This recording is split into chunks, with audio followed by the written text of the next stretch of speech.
both are gonna make this pencil holder. We could keep our sketches in it.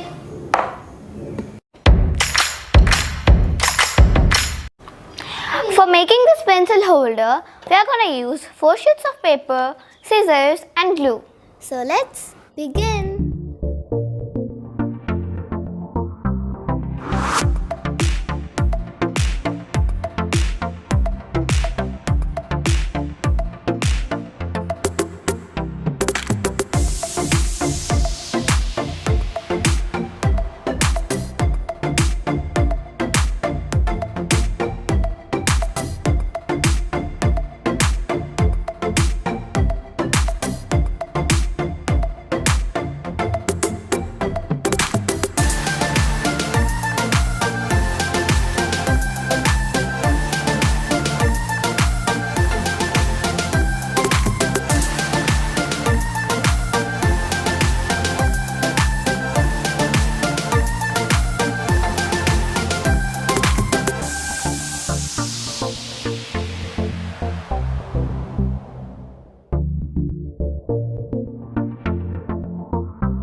So our pencil case is now ready.